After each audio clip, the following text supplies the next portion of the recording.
A very good evening, dear students. So we had finished, and we were like about to finish our Delhi Sultanate. One of the most important ruler, that is Alauddin Khilji. हमने उसके काफ़ी काम पढ़ लिए थे.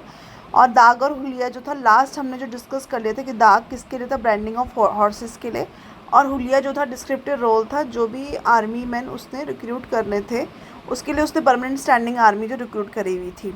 ठीक है. तो Alauddin was the first ruler of Delhi who conquer the Deccan. तो अगर उसकी हम वैसी बात की जाए, एक्सपेंशन की बात करें, तो डेक्कन तक, दक्षिण भारत तक जाने वाला जो पहला रूलर था वो कौन था दिल्ली सल्तनत में? अलाउद्दीन खिलजी था. ही सेंट अब मलिक काफूर. आपने बहुत इंपॉर्टेंट है, जिसे हज़ार दिनारी भी बोला जाता है. He sent Malik Kafur to conquer Deccan. उसने किसको भेजा? डेक्कन में, दक्षिण में उसको विजय करने के लिए उसने किसको भेजा? मलिक काफूर को. Malik Kafur plundered the conquered region and took away large amount of gold, silver and the precious gems, as also elephants and horses. The local rulers were allowed to rule on the promise of payment of tribute regularly. मैं पहले ही बता चुकी हूँ आप लोगों के, जो भी अटैक होते थे यहाँ तो वहाँ पे रूल इस्टेब्लिश करने के लिए होते थे, और या तो मतलब वहाँ पे जो जितना भी उनका धन दौलत था उसको लूट पाट करके वापस आके फिर या तो वो क्या करते थे, उनको अपने अधीन बना के टैक्स उनसे मंथली या एनुअल बेसिस पे दे यूज्ड टू डिमांड. तो मलिक काफूर ने दक्षिण में गया, उसने बहुत वहाँ पे प्लंडरिंग करी, large amount of gold silver लेके आया, और जो लोकल रूलर्स थे उनको इस प्रॉमिस पे वो बख्श दिए जाते थे कि वो एक रेगुलर बेसिस पे क्या पे करेंगे, ट्रिब्यूट पे करेंगे. तो आई होप कि आपको अलाउद्दीन खिलजी के वर्क्स क्लियर हैं. 10 Alauddin ruled over vast kingdom. अगर अलाउद्दीन की बात की जाए तो उसने क्या करा, बहुत ही एक बड़े किंगडम पे उसने रूल करा, क्योंकि कहीं ना कहीं वो साउथ में भी उसने अपना एक्सपेंशन करा with the help of Malik Kafur. The Mongols raided the Delhi Sultanate many times during his rule. Mongol ने भी क्या करा, बहुत मंगोल के भी आक्रमण आपको पता है कि चलते ही जा रहे थे, तो काफ़ी सारे उस टाइम पे भी अटैक हुए मंगोल के द्वारा, but he was successful in keeping them under check. तो अलाउद्दीन खिलजी मंगोल्स को भी रोकने में सक्षम था. As we have already seen that he was a very well capable general. बहुत एडमिनिस्ट्रेटर था. उसकी 4 ऑर्डिनेंसेस भी आए, उसकी मार्केट पॉलिसी भी थी, उसने ग्रेजिंग एंड हाउसिंग टैक्स लगाया अलाउद्दीन खिलजी ने. ठीक है. दाग एंड हुलिया की व्यवस्था हमने पढ़ी, और मार्केट जो ये मनी मार्केट कंट्रोल सिस्टम को वो लेके आए, मतलब उसके जो जितने भी नोबल्स थे वो भी चेक में थे. And he was a despotic ruler. और इसने इन सब के कामों के साथ साथ मंगोल्स को भी चेक करने वाला कौन था? अलाउद्दीन खिलजी था. अब अलाउद्दीन टुक इंटरेस्ट इन बिल्डिंग मोनूमेंट्स. अब अलाउद्दीन ने काफ़ी सारे मोनूमेंट्स ही बनाए. मोनूमेंट्स मतलब ओल्ड स्ट्रक्चरल बिल्डिंग होती है. ही built Alai Darwaza as an extension of Quwwat Islam mosque at Delhi. Alauddin Khilji ने अलाई दरवाज़ा बनाया. ठीक है, नाम से भी याद रखो, अलाउद्दीन खिलजी ने अलाई दरवाज़ा एक एक्सटेंशन था कुव्वत इस्लाम मॉस्क का दिल्ली में. Khusro Khan was the last ruler of the Khilji dynasty. अगर खिलजी डायनेस्टी की बात की जाए तो खुसरो खान जो था लास्ट रूलर था खिलजी डायनेस्टी का. He was murdered by his own general Ghazi Malik. ठीक है, गाजी मलिक उसका एक जनरल था, उसका एक सेनापति था जिसने उसको मार दिया. Who occupied the throne of Delhi, who laid the foundation of the Tughlaq dynasty. तो गाजी मलिक के या गयासुद्दीन तुगलक जिसे बोला जाता है, उसने ही क्या करा, इस्टेब्लिशमेंट करी सबसे लंबी डायनेस्टी जो अब आगे आप देखोगे जिसे काफ़ी सालों तक रूल करा, वो कौन सी है? तुगलक डायनेस्टी. तो हम जो दो डायनेस्टी पढ़ चुके हैं, तो उसमें है एक स्लेव डायनेस्टी. स्लेव डायनेस्टी में हमने देखो काफ़ी इंपॉर्टेंट रूलर्स पढ़े. कुतुबुद्दीन ऐबक पढ़ा हमने, इल्तुतमिश पढ़ा, रज़िया सुल्तान पढ़ा, बलबन पढ़ा. एंड जब खिलजी वंश की बात आती है तो खिलजी डायनेस्टी में सबसे मोस्ट इंपॉर्टेंट अलाउद्दीन खिलजी है, जिसके हमने ऑलमोस्ट सारे काम कवर कर चुके हैं. अब लास्ट में हम उसने जो 2 मोनूमेंट्स बनाए हैं वो भी हम अलाई दरवाज़ा और कुव्वत इस्लाम भी पढ़ चुके हैं. और इसका जो लास्ट रूलर था खिलजी का, खुसरो खान, उसको हराया किसने? गाजी मलिक ने, thereby establishing the Tughlaq dynasty. तो you can say Alauddin Khilji covers it is one of the most major, you can the most important ruler of Khilji dynasty जो हमने कवर कर चुके हैं. तो अब हम मूव करते हैं तुगलक डायनेस्टी में, जो आपकी केस स्टडी में दिया है बुक में. गयासुद्दीन तुगलक के बारे में पढ़ते हैं. After putting an end to the Khilji dynasty, Ghazi Malik took the title of Ghiyasuddin Tughlaq Shah and ascended the throne in 1320 AD. ठीक है। गाजी मलिक का टाइटल लेके गयासुद्दीन तुगलक ने गद्दी पे बैठा हो 1320 एडी में। He conducted campaigns against Warangal, Orissa and Orissa जो है Bengal to expand his kingdom. उसने भी काफ़ी एक्सपेंशन करा गयासुद्दीन तुगलक ने। देखो इस्टेब्लिशमेंट किसने करा वो आता है, जैसे आपने खिलजी में पढ़ा होगा, तो इस्टेब्लिशमेंट अलाउद्दीन खिलजी ने नहीं किया, इस्टेब्लिशमेंट जलालुद्दीन खिलजी ने किया है। जैसे वहाँ पे कुतुबुद्दीन ऐबक था, ठीक है, जो मोहम्मद गौरी जिसको छोड़ के गया था स्लेव डेंसिटी में। तो खिलजी में जलालुद्दीन खिलजी था, उसको ताऊजी था, वो ताऊ था उसका, उसने उसको मारा और then Alauddin Khilji was ascended to throne. यहाँ पे जिसने इस्टेब्लिश किया, क्योंकि हम कहीं ना कहीं सोचते हैं वो याद रहता है रूलर किसने इस्टेब्लिश किया, कई बार क्वेश्चन आता है, तो गयासुद्दीन तुगलक है, ठीक है। ही was a kind ruler and a pattern of learning. बहुत काइंड रूलर था और एक ज्ञाता मतलब ज्ञान का भूखा था, हमेशा कुछ ना कुछ सीखता रहता था। He died in 1325 AD when a pavilion built for a public reception in his honour collapsed. ठीक है, तो उसके ऊपर एक पेवेलियन था जिस जहाँ रास्ता होता जाने का, जो जो इसके लिए इसी के स्वागत के लिए बनाया गया था, वो ही इस पे क्या गिर गया। ठीक है, सच अ मिसफॉर्चुनेट इंसिडेंट। उसके बाद कौन आया? Ghiyasuddin was succeeded by his son Mohammad bin Tughlaq. He is known for his various project. अब मोहम्मद बिन तुगलक एक one of the most you can say interesting characters in Indian history, क्योंकि इसको कहीं ना कहीं पागल बादशाह करके कहा जाता है। इसके जो जो काम थे खुद इसके ही fall back into his own his work only, मतलब bounce back to him only, कि वो उसके औंधे मुँह सारे काम उसके गिरे, वो गिरा इन कामों को करते हुए, क्योंकि सारे इसको क्या हुए, बाउंस बैक हुए। जैसे कि काफ़ी सारे काम किए इसने मोहम्मद बिन तुगलक ने। आजकल भी अगर कोई गवर्नमेंट कोई एक्शन लेती है तो तुगलकी फरमान करके बोला जाता है, कुछ भी करता था, मतलब कुछ भी। तो सबसे पहले ऐसा काम था जो इसने करा, टैक्सेशन इन दोआब। अब दोआब क्या? दो आब means water, Doab means area lying between two water sources और rivers. This is the most first fertile area, बहुत ही उपजाऊ एरिया होता है ये।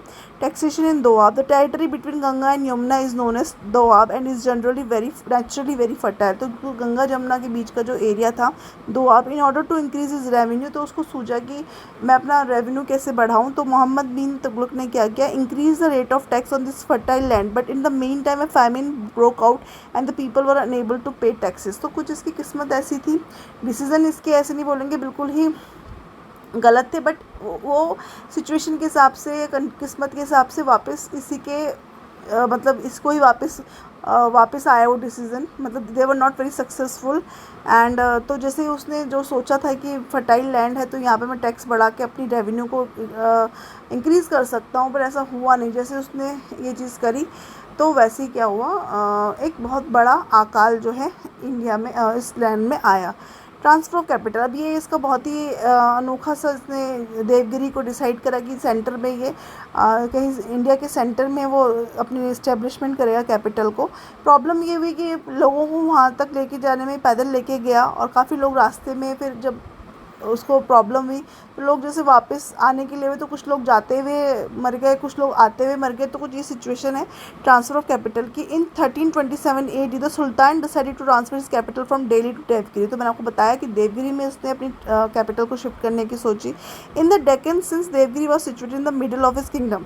अब डेक्कन में था और उसका जो किंगडम था, जो जहाँ तक उसका रीन था, उसके वो सेंटर में आ रहा था Devagiri. He ordered all his nobles, officials, learned man and many others to shift to the new capital which was known as which was renamed Daulatabad. अब देवगिरी को उसने क्या रीनेम करा? दौलताबाद। और सबको बोला, अपने नोबल्स को, ऑफिशियल्स को, लर्नड मैन को, जितने भी इसके जो भी एम्प्लॉय थे, इंटेलेक्चुअल्स थे, सबको बोला कि अब वो कैपिटल जो है शिफ्ट होगी कहाँ? दौलताबाद को। तो ये जब वहाँ लेके गया तो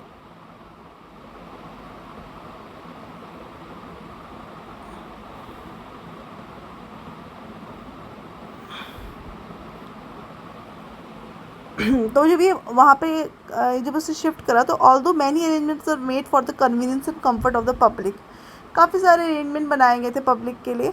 the distance of 1500 kilometre was too long for them to bear the hardship of the journey. आप इमेजिन कर सकते हो 1500 किलोमीटर का डिस्टेंस जो दिल्ली से देवगिरी की तक का था, उसमें काफ़ी problems I. Many of them died on the way, कुछ वहाँ रास्ते में मर गए, कुछ वहाँ पहुँचने के बाद मर गए। As soon as the sultan realise that the scheme had failed, जो उसने स्कीम निकाली है वो फेल्ड हो चुकी है। He order the people to return to Delhi. अब देखो लोग वहाँ तक पहुँचे 1500 किलोमीटर, कुछ रास्ते में होंगे, कुछ वहाँ पहुँचे होंगे, कुछ किसी ने जान रास्ते में दे दी, किसी ने वहाँ जाके दे दी, फिर उसको लगता है कि नहीं ये डिसीजन गलत हो गया, वापस चलो। तो that was something very weird, that is why he is known as पागल बादशाह। मतलब कुछ भी डिसीजन है जिसकी फिजिबिलिटी देख के इसने कोई डिसीजन नहीं लिया। The people again suffered on their backward journey, it added to their misery and many more died. ठीक है, तो अगेन इससे इस डिसीजन से क्या हुआ, कुछ लोग जो जाते हुए बच गए थे वो आते हुए चले गए। तो मतलब कंडीशन क्या हुई, वर्स्ट ही होती चली गई। अब introduction of token currency third, तो पहला जो इसका डिसीजन था increase in the taxes of the at the Doab region, वो फेल हुआ। सेकंड उसका हुआ कि जो उसने कैपिटल शिफ्ट करी दिल्ली टू देवगिरी, वो भी it was also a very bad failure. ठीक है, थर्ड हो गया इंट्रोडक्शन ऑफ टोकन करेंसी। अब टोकन करेंसी क्या हुआ, Mohammad introduce token currency in brass and copper. ठीक है, तो ब्रास एंड कॉपर में उसने क्या करा, टोकन करेंसी को इंट्रोड्यूस करा in place of gold and silver. He issued an order that people should only use and accept this coins. अब उसने क्या करा, ये फरमान जारी कर दिया कि गोल्ड के कॉइन को यूज़ नहीं करेगा, ब्रास एंड कॉपर के कॉइन ही यूज़ करेगा। As a result gold and silver coins soon disappeared from the market and forged coin minted by the goldsmith at their homes came into circulation। अब देखिए gold silver coins तो बहुत tough होते बनाने के लिए, तो ब्रास एंड कॉपर के जो कॉइन थे खुद ही लोगों ने क्या करना शुरू कर दिया, जो गोल्ड स्मिथ थे उन्होंने मिंटिंग करनी शुरू कर दी, उनकी मतलब वो कॉइन्स छापने शुरू कर दिए, बनाने शुरू कर दिए, और वो फेक करेंसीज जो है सर्कुलेशन में आ गई। People insisted on gold and silver coins while taking payments but while giving the force the coins manufactured by themself. ठीक है, तो जब उनको देना होता था तो वो क्या करते थे, वाइल टेकिंग पेमेंट्स, वो तो जब अपने आप लेते थे तब तो वो गोल्ड और सिल्वर कॉइन्स मांगते थे, ऑब्वियसली उनकी वैल्यू ज़्यादा है। और जब वो देते थे उस टाइम पे वो क्या करते थे, जो उन्होंने खुद से बनाए हुए हैं, अब उसकी वैल्यू कितनी है, क्या है, जो भी आप इमेजिन कर सकते हो, कुछ भी नहीं रही हुई तो भी वो उसका फोर्स करते थे। तो कहीं ना कहीं लोगों के हाथ में कमांड आ गई, वो अपने आप ही अपने पैसे छापने लगे। तो अगेन इसका जो तीसरा डिसीजन था वो भी क्या हो गया, फेलियर हो गया। तो ये सारे के सारे, तो in trade came to a standstill, business collapse and confusion prevail. ठीक है, ट्रेड जो है, धंधा व्यापार जो बिल्कुल एक मंदे पे आ गया, बिजनेस सारे चौपट हो गए और कन्फ्यूज़न हो गया बहुत ज़्यादा। ये भी सिक्का है, वो भी सिक्का है, कुछ शासनदारा है, कुछ लोगों ने खुद बना रखे हैं, तो काफ़ी कन्फ्यूज़न हो गया। This compelled the sultan to withdraw the token currency. जो इंट्रोडक्शन ऑफ टोकन करेंसी इसने किया था, उसने अब सुल्तान ने क्या किया, उसको वापस ले लिया। तो आप इमेजिन कर सकते हो कि कितना मिसफॉर्च्यून था इसके साथ, कि जो भी ये काम करने जाता था वो गलत ही हो जाते थे, कि चाहे इंटेंशन कैसा भी हो। It emptied the treasury and the prestige of the empire also suffered. सारा खजाना क्या हो गया, खाली हो गया, और जो प्रेस्टीज था, जो उसका एक रुतबा था एम्पायर का, वो भी उसको भी क्या लगा, एक सेटबैक लगा। प्लान ऑफ कॉन्क्वेस्ट, अब इसने काफ़ी सारे कॉन्क्वेस्ट भी करने चाहे। Mohammad bin Tughlaq also made plan to conquer Persia and China. तो ईरान और चाइना में कहीं ना कहीं अटैक करना चाह रहा था। He huge army was recruited and paid salaries in advance. पहले आर्मी को रिक्रूट कर दिया और सैलरी क्या कर दी, एडवांस में ही पे कर दी। For about a year he went on making preparation but ultimately had to abandon the project. This put to a heavy strain on the treasury once again. 1 साल तक उसने आर्मी जैसे रिक्रूट कर दी, उनको पेमेंट करा, पर लड़ाई हुई नहीं। तो इसकी वजह से क्या हुआ, एक हैवी स्ट्रेन, बहुत फिर से क्या हुआ, एक बर्डन पड़ा ट्रेजरी पे। ठीक है, तो 4 चीज़ें हम पढ़ चुके हैं। सबसे पहली चीज़ टैक्सेशन ऑफ दोआब, जो उसका फेल हुआ। Second, shifting of the capital. Third, introduction of the token currency. And fourth is a plan of conquest. ठीक है, अब आया असेसमेंट ऑफ मोहम्मद तुगलक। अब इसका असेसमेंट करने की बात करें हम, Mohammad's personal life was marked by a high standard of morality. ठीक है, चाहे बेचारा ही वॉज मिसफॉर्चून अनफ कि उसकी जो जितने भी उसने प्लानिंग करी वो एग्जीक्यूट सक्सेसफुली नहीं हो पाई। उसकी जो मॉरलिटी थी, जो उसके नैतिक वैल्यू थी, नैतिक जो उसकी व्यवहार था, वो बहुत ही हाई था। He was a man of profound learning, उसके पास बहुत नॉलेज थी। And the only sultan to have received good education. You can see, only sultan, ये इसका बहुत पढ़ाई जिसने करी थी, एजुकेशन करी थी। He had a lot of imagination but lack practical judgement. बहुत ही इमेजिन करता था ऐसा हो जाएगा वैसा हो जाएगा, बट प्रैक्टिकलिटी में जैसे हम लोग भी होते कहीं कि हम बहुत इमेजिन करते हैं कि चीज़ें इस तरह से हो जाएंगी, पर कई बार हम प्रैक्टिकल नहीं होते, तो उसके पास प्रैक्टिकल एप्लीकेशन नहीं था। When judged as a ruler and administrator he was a complete failure. अगर उसको एक, कई बार ऐसा होता है कि क्लास का टॉपर हम बोलते हैं कि क्लास का टॉपर भी बहुत लाइफ में बहुत ऐसा अचीवमेंट नहीं कर सकता, क्योंकि कहीं ना कहीं वो प्रैक्टिकलिटी में कहीं ना कहीं पीछे छूट जाता है। तो ऐसे ही इसके नॉलेज बहुत थी, बट जैसे रूलर और एडमिनिस्ट्रेटर की बात की जाए तो he was a complete failure. This is why historians like Elphinstone believe that he suffered from some degree of insanity. कुछ पागलपन का भी करार किया इसको एल्फिनस्टोन ने। अच्छा, इसकी टाइम पे एक रूलर आया जो बहुत इंपॉर्टेंट है, इब्न बतूता कहाँ से आया? ठीक है, वो आया था मोरक्को से। ठीक है, ये इंपॉर्टेंट है। और इसने एक किताब लिखी थी कि रहीला करके एक बुक लिखी है, एक्स्ट्रा इन्फॉर्मेशन आप ये लिख सकते हो, बाद में शायद मैंने कवर किया हो। तो Ibn Battuta traveller who visited his court has portrayed him as a mixture of opposites.